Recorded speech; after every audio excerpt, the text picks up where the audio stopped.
I paid my parents $700 a week, but they didn't come to my child's birthday party. I asked why and my dad replied, "Your child doesn't exist for us." I didn't say anything. Trembling, I cut them off. 40 minutes later, karma caught up with them. They had the audacity to send a happy birthday text to my daughter.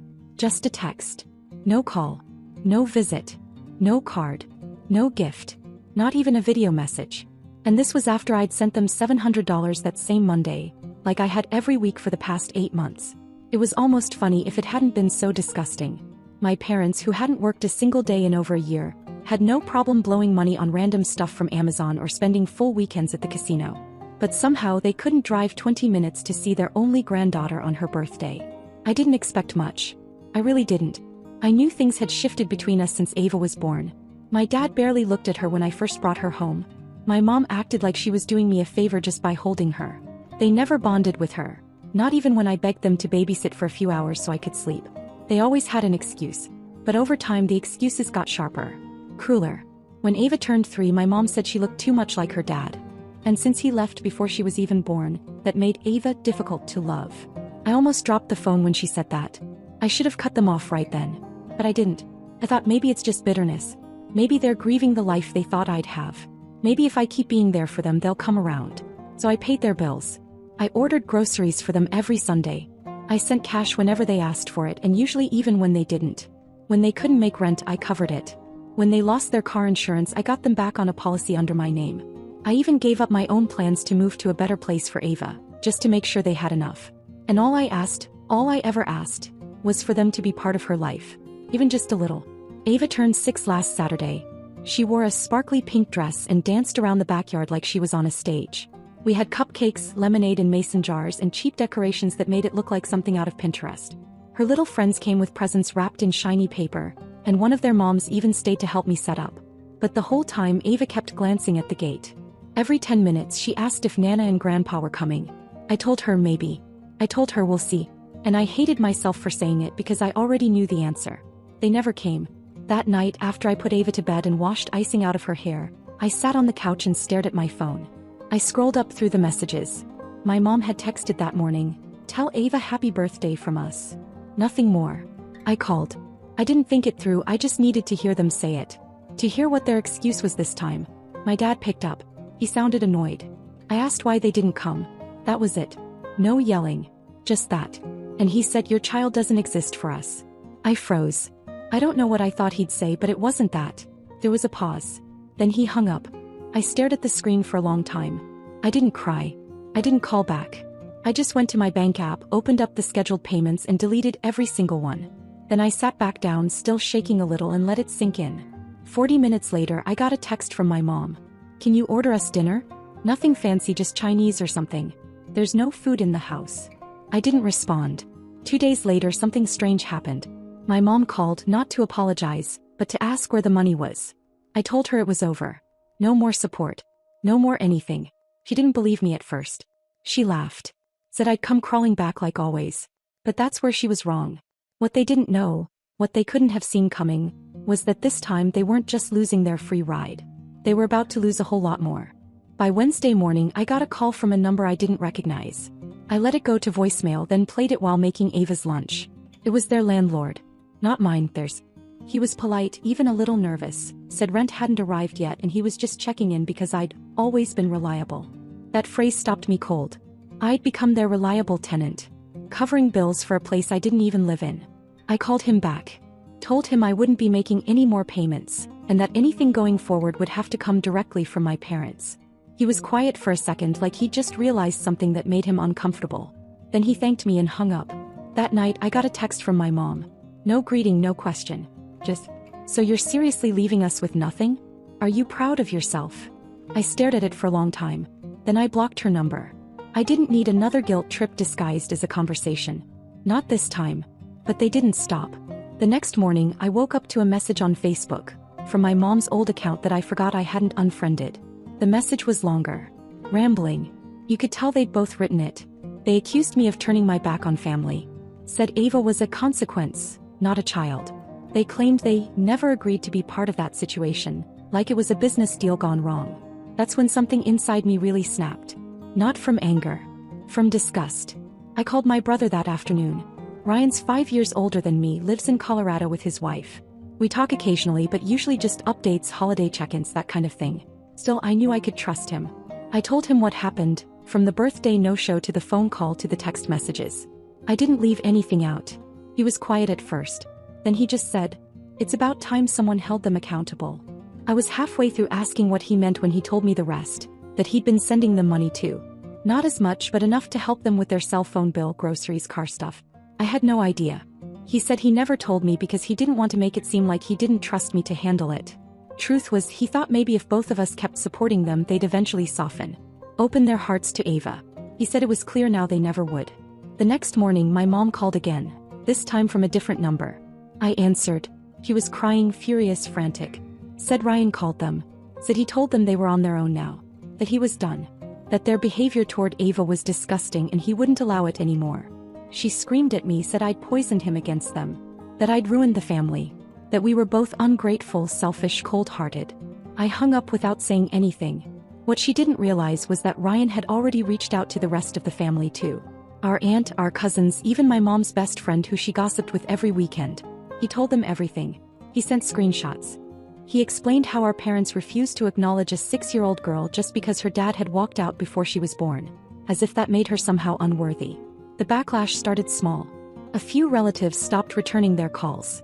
Then someone posted a passive-aggressive comment under one of my mom's Facebook photos.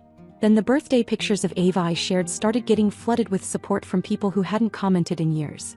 They were losing control of the narrative, and they knew it. That's when the real unraveling began. They started calling Ryan nonstop. When he didn't answer, they showed up at his in-laws' house, 3 states away, uninvited. His wife texted me a photo from their Ring camera. My parents were standing there on the porch, looking like they hadn't slept in days. That was when I realized they weren't just embarrassed. They were unraveling. But what none of us saw coming, not even Ryan, was what would happen next. Something petty, pathetic, and so public that it would take everything they'd tried to hide and throw it into the open. And this time there'd be no way to spin it. By the next week it was quiet. Too quiet. No texts, no random number calls, no manipulative Facebook messages from ghost accounts. For the first time in months, I wasn't waking up to emotional blackmail or guilt-tripping voicemails. At first I thought maybe they finally understood. Maybe they realized they'd burned the last bridge. I was wrong. It started with a message from my cousin Natalie on Thursday morning. Just one sentence. "Scarlett, have you seen the video?" I hadn't. I barely used Facebook anymore, but I opened it right away. The top of my feed was filled with it. My parents had gone live on their page the night before. Not just a short clip either. A full 26-minute rant. Caption read, "The truth about our daughter and the lies that destroyed our family." I stared at it for a full minute before pressing play. I wish I hadn't. My mom was sitting on the edge of the couch, crying into a crumpled tissue, looking disheveled but deliberate. My dad was beside her, arms crossed like he was preparing for war. They weren't broken. They weren't humble. They were enraged. She started first. She said I'd been manipulating them for years, using my daughter to control the family narrative. She told their version of events, twisted beyond recognition, saying I insisted they take my money, forced them to accept gifts, begged them to stay in my life. That I'd always threatened to cut them off if they didn't play along with the single mom pity story. Then my dad leaned in. He held up a printed-out photo, one of Ava at her birthday party, the one with the sparkler candle on her cake, and said, "This child does not exist to us. She is not our family." I felt physically sick. They went further. My dad claimed Ryan had been brainwashed by his cold, self-centered wife. My mom hinted that Ava might not even be my ex's child, that maybe I trapped him and made up the rest for sympathy. Watching it felt like staring into a stranger's eyes and realizing they'd been wearing a mask your whole life. Over 400 people watched it live. By morning it had been reshared dozens of times. Some of their old church friends defended them, clearly eating up every lie. But most of the comments were confused or angry. People were calling them unstable, saying this was a public breakdown, that they needed help. A few even tagged my page asking if I was okay. Ryan saw it too. He didn't call right away. He just texted me a screenshot and wrote, "They really did it. They finally went nuclear." I didn't post anything. Neither did he. There was no point. Let people believe what they wanted. I wasn't going to justify my daughter's existence or beg for validation. But the fallout came faster than I expected. That weekend I got an email from their landlord, formal, polite, and cold. Someone had forwarded him the video. Apparently he found it disturbing enough to terminate their lease. They were given 30 days to vacate. No debate. Then came the pharmacy call. They'd listed me as their emergency contact a year ago and never updated it. A pharmacist called to say my mom had tried filling a pain medication prescription, and when her card got declined, she caused a full-blown scene, yelling, threatening staff, accusing them of discrimination. A customer filmed it. The video ended up on a local gossip page that night titled, "Walgreens Meltdown. Woman screams over rejected prescription." In the comments, someone recognized her. Then someone else added a link to their Facebook rant. Then someone pointed out their names were on a church website as volunteers. By morning, they were removed from that site entirely. Just scrubbed. I didn't laugh. I didn't cry. It didn't feel like revenge. It felt like watching a slow-motion collapse of people who had no one left to perform for. But I wasn't ready for what came next. My uncle, my dad's older brother, organized a family reunion the following weekend. Ryan and I weren't invited. No surprise there. We hadn't spoken to that side of the family in years. But what we didn't know was that our parents were invited, and they showed up, desperate to salvage what was left of their reputation. And that's when it all exploded, because someone at the reunion had seen everything, and they weren't going to let it go. I found out about the family reunion like everyone else in the family apparently did, through pictures on Facebook. That's how far out of the loop I was. There were group shots of cousins in matching shirts, folding chairs set up under a rental canopy, one of those inflatable bounce houses for the kids. Someone even made custom cupcakes with our last names spelled out in frosting. It was like watching strangers celebrate a life I was erased from. Except not everyone had forgotten us. Ryan called me Sunday night, and before I even answered, I could hear it in his voice. He was holding back a laugh, but not the amused kind, the kind that comes from shock and secondhand embarrassment. So, our parents decided to make a public appearance. Uncle James had organized the whole thing. A full extended family gathering, first one in over a decade. Ryan and I hadn't been invited. We didn't expect to be. But our parents showed up. Late. Dramatic.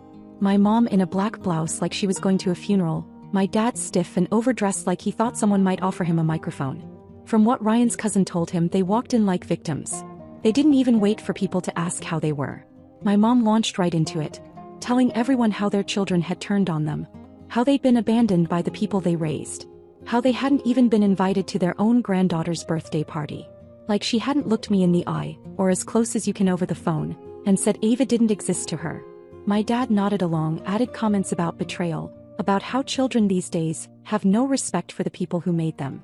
It was Lauren, Uncle James's daughter, who didn't let it slide. She's 24, bold, just had her second baby. Doesn't have a filter and doesn't pretend to be polite when someone's lying to her face. She'd seen the Facebook Live. The one where my dad held up a photo of Ava and said those words I'll never forget. She waited until my mom tried to make some passive comment about being cut off financially for no reason. Then she spoke up, loud enough that the people 2 tables away stopped eating. Is that before or after you said Ava didn't exist? Everything stopped. My mom blinked like she didn't understand. My dad muttered something about private matters. But Lauren wasn't done. She pulled out her phone, opened the video and hit play, right there in front of everyone. It was already connected to the portable speaker someone had been using to play music. Nobody planned it, but suddenly the entire family was listening to my parents' bitter monologue. The part where my mom called Ava a consequence. The part where my dad said in the coldest voice imaginable, "This child is not our family." Someone's kid started crying. Someone's husband said, "Jesus Christ." One of the older cousins got up and walked away. No one defended them. No one said a word. And then for the first time ever, Uncle James spoke. He stood up, looked them both in the eye and said, "If that's how you treat your granddaughter, you don't belong at this table." My mom started crying. My dad stood up like he was going to say something, but nothing came out. They left without saying goodbye. But the damage didn't stop there. The video of the confrontation, yes, someone recorded it, made its way through the rest of the family in group chats. A couple of my mom's old friends saw it too. People she'd leaned on for sympathy. People who believed her version of the story. By Monday morning, she deleted her Facebook account. My dad's profile was scrubbed clean, like they were trying to erase the evidence. But it was too late. Their church removed them from the volunteer list. Their old friends stopped returning calls. Even my mom's knitting group, the one she'd been a part of for years, asked her to take some time off. They weren't just cut off from me anymore. They were shut out by everyone. But the final blow? That came from someone they never saw as a threat. Someone who, until now, had stayed out of it entirely. And what she said would finally strip away the last shred of their pride, in front of people they couldn't afford to lose. By the time the reunion scandal finished making its way around the family, my parents were walking ghosts in every circle they used to control. They hadn't just lost me and Ryan, they'd lost their status. Their image. The grip they held over people through guilt and manipulation was gone. For the first time they couldn't twist the story. They were cornered by their own words. Their own cruelty. But the final cut, the one that would sever everything for good, didn't come from me. Or Ryan. It came from someone they thought was too old to care, too old to fight back. My grandmother's sister, Aunt Virginia. 78, widowed, brutally direct. She'd lived through enough to know that staying silent in the face of cruelty makes you complicit. She didn't believe in making scenes. She believed in making statements. And when she called me out of nowhere on a Tuesday morning, I knew something was coming. We hadn't spoken since Ava was born. She sent a gift that year. A hand-knit blanket and a card that said, "May she be stronger than the people who disappoint her." At the time I thought it was just a sweet sentiment. I understand it now. She called, asked how I was. Asked how Ava was. Told me she'd seen the reunion video. Said she'd been keeping quiet for too long and had no intention of staying that way anymore. Then she told me she'd written a letter. A real one. Typed, signed. And she'd mailed it not only to my parents, but to every relative who had been at that reunion. I didn't ask what it said. I didn't have to. 2 days later I got a message from my mom. A photo of a letter, creased, wrinkled, tear-stained, laid out on their dining table. And below it one sentence. "I hope you're happy now." No explanation. No apology. Just that. I didn't reply. Ryan called me that night.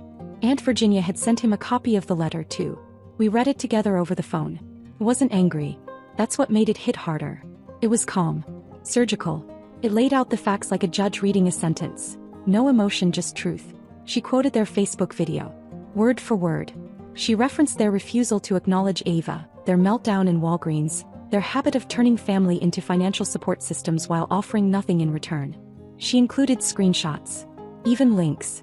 She wrote that forgiveness without accountability was just enabling. Then she ended it with one line I'll never forget. "You are no longer part of this family, not because we disowned you, but because you chose to disown a child." That line spread like wildfire. By Sunday they were officially cut out of every family group chat. Old friends unfriended them. A cousin who used to share their posts tagged Ryan and me in a comment that read, "We see you now. We just didn't want to before." Even their church, the one they clung to for image, quietly removed them from the volunteer page. Someone must have sent them the video. Or maybe they saw it themselves. Either way, my parents stopped going. No one reached out to ask why.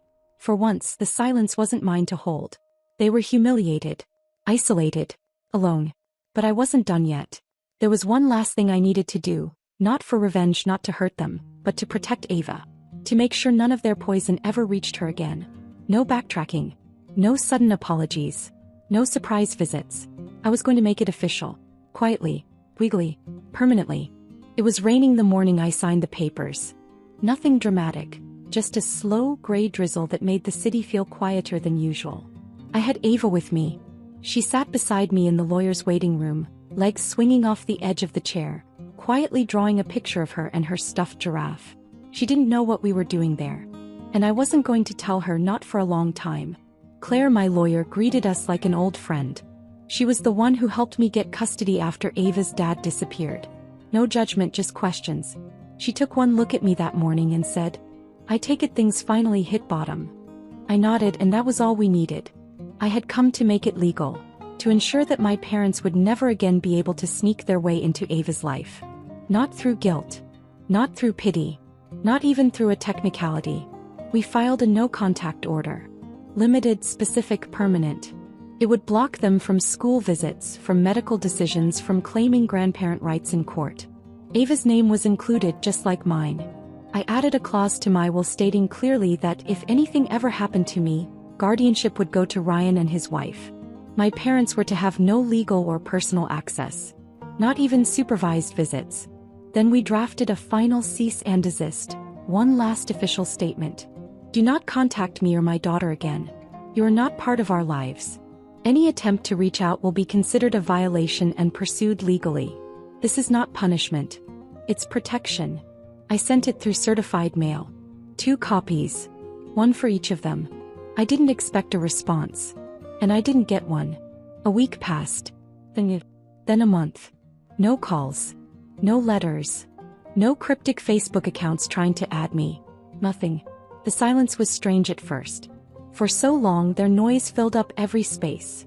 Texts, voicemails, passive-aggressive messages, money requests masked as concern. Now for the first time in over a year it was quiet. And in that quiet, something happened that I wasn't expecting. Ava started smiling more. Not the big sugary birthday party smiles. The real ones. The ones she gave when she caught me watching her color. When she asked if we could bake cookies just because. When she ran into Ryan's arms during a visit and called him her bonus dad. We were building something, finally, without interference. A few weeks later, Aunt Virginia invited a small group of us over. She called it a Sunday lunch, but it was more than that. It was a quiet reclaiming of space. Ryan and his wife flew in. A few cousins brought their kids. Even Uncle James came, which surprised everyone. We sat around a big mismatched table with homemade food and cheap wine. Ava wore a sunflower dress and handed Aunt Virginia a folded piece of paper. A drawing of the whole family with the words, "Thank you for seeing me." No one said anything right away. Aunt Virginia hugged her and whispered something in her ear. Ava nodded like it was the most important thing she'd ever heard. After dessert, Lauren leaned over and said to me, "They would hate seeing this." I didn't respond at first. Then I said, "Good. That means it's exactly what it should be." They chose to walk away. They chose their version of pride over the reality of love. They decided that if they couldn't control the narrative, they'd rather be written out of the story entirely. So I wrote them out. And not just legally. Emotionally. Spiritually. Line by line. I stopped thinking of them when Ava hit a milestone. I stopped wondering what they'd say if they saw her dance, or spell her name backwards just to make her friends laugh. I stopped hoping they'd change. They won't. They've faded. First from our lives, then from the family. One relative moved without telling them. Another quietly removed them from a wedding guest list. Their old friend from church, the one who used to visit every Saturday, stopped returning their calls. And I never said a word. Because the real revenge wasn't a confrontation. It wasn't a big emotional blow-up. It was the quiet life that went on without them. A happy child. A peaceful home. Family that stayed. And two people watching it all from the outside, knowing they'll never be let back in.